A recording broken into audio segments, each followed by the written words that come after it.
Hey everybody, I'm Arius and welcome to the channel. Today's video is going to be about expeditions, what they are if you're just reaching them, and how to get through them as quickly as possible.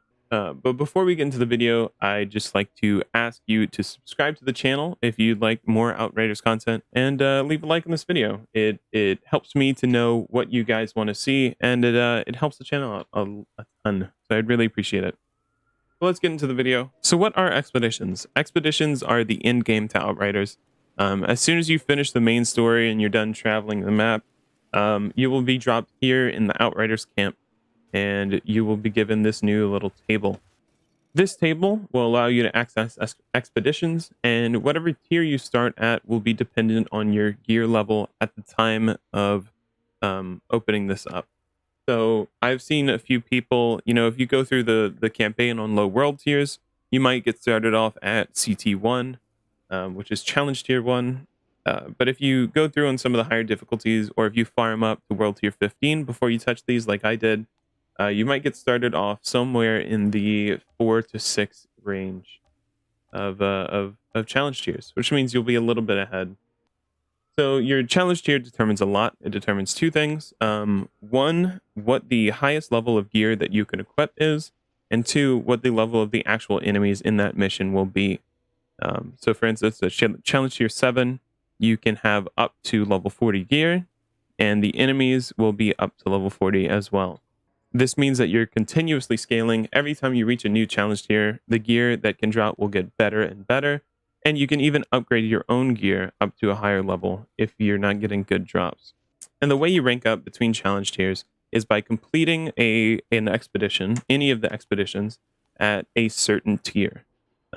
And so whenever you're looking at this screen, you can't see it now because I don't have any more challenge tiers to progress through.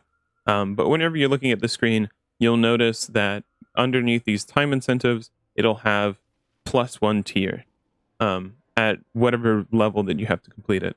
So early on, as long as you complete them with bronze, I believe, you will rank up. Somewhere here in the middle, it becomes required that you have to complete them with silvers. And then on challenge tier 14, in order to get to 15, you have to complete it at gold, which means that there's various levels of farming that you have to do. Early on, you can just struggle through the missions. You don't have to gold them, and you'll be able to keep progressing. But once you get higher, you're going to have to do at least silvers, which for some missions is relatively easy. And then once you get up to CT14, there's really only, unless your build is absolutely insane, there's really only a few places that you can get this done with level 49 gear. So how do these time incentives work? So I've already told you, once you get to a certain level, you'll notice what you need to do in order to progress in the next tier. But as well, you'll notice all these numbers and stuff. So there's no time limit on how long it takes you to complete an expedition in Outriders. You can take as long as you can, as long as you want.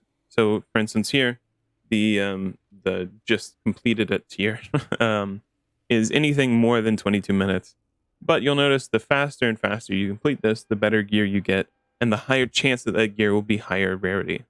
Not only are you getting more gear, but you're getting better gear for completing these at higher time. And all these times are preordained. They are determined by the dev team, because none of these expeditions are procedurally generated. These are all handmade. They will be the same every time you do them. They'll be the same amount of enemies.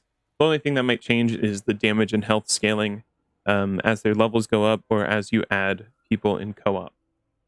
And so Stargrave, for instance, has a gold of 11 minutes and 51 seconds, but Marshland Caverns has one of 12 minutes and 10 seconds. And once again, Pactine Homestead has 13 minutes and 16 seconds. So these are each going to be different difficulties, even though it's the same challenge tier, depending on the enemy type or the amount of enemies or the time limit they provide you with. And so because each mission has a different time limit, some of these come out as being quite a bit easier than the others. One such one is Archways. Archways has a really, really easy gold. I was able to solo it at CT14 with like 2 minutes remaining on the gold timer, whereas like I cannot complete things like Chem Plant or Boomtown, which are also regarded as easier. Boomtown is not so easy anymore because of the time limit. It's relatively easy to complete. It's not easy to gold. just because of the volume of enemies, especially there in that last room. Chem Plant as well is one of these that is pretty easy to gold. It very much depends on the elevator skip. Hey, editing areas here. And luckily enough for you, I've actually already made a video about the Chem Plant elevator skip. And I'll leave a card to that up at the top right, and I'll leave a link to that in the video description below if you want to see it. It's a pretty quick video with timestamps so that you can skip right to the points you want to be at. But yeah, let's continue with the video. So yeah, use this to your advantage. Get through it as fast as possible. Oh, as far as the easy expeditions go, Archways, really, really easy. Boomtown is pretty easy. Chem Plant is going to be pretty easy depending on your build. I've heard people talk about Stargrave and Marshland Caverns. I don't find these to be very easy, but I've heard other people say differently, so I'll leave those in just in case maybe your build handles that a bit better than mine does. As well as I've heard a few people say Time Worn Spire. But yeah, the consensus is Paxine Homestead, Heart of the Wild, and Mountain Outpost are not really worth doing. I know multiple people that are Challenge Tier 15 that still have not completed Paxine Homestead, and I am one of those people as well. The other thing about expeditions is that only certain ones are made available to you at a time. So, for instance, you'll see Chem Plant has no signal, Archways no signal. These, I can't click on them, I can't play them. But however, Marshland Caverns, Stargrave, and Paxine Homestead are all available for me. And I can go ahead and play them at any tier I want, so on and so forth. But let's say, you know, you're progressing through the tiers, you don't want to waste your time trying to complete these missions. If your goal is to progress, it's not to play the game or just enjoy it or to learn the game. If your goal really is just to get as far as you can as fast as possible, it's important that you're doing the easier ones. So for instance, Chem Plant, Boomtown, and Archways are my 3 that I tend to go for. If these aren't available, I will go ahead and load into one of these at any challenge tier. It doesn't matter. And I will cycle my expedition. Cycling is you load into one of these, you go ahead and hit escape and abandon. And there's no penalty to doing this. There's no bad thing that happens to you. You go ahead and abandon it, and you'll go back to the table, and you'll notice new ones are available. So here, Boomtown's available. I'm good. I'll go ahead and complete Boomtown.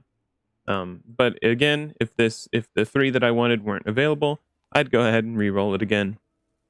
But yeah, that's pretty much all the mechanics present in expeditions. The only other tip I can give you is to learn the spawns.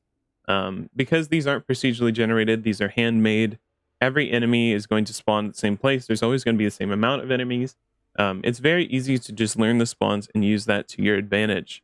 For instance, Chem Plant in the second area, after you complete, after you kill all the enemies, the door opens and all of the enemies are just in one big pile. There's 3 captains and a bunch of other melees and breachers.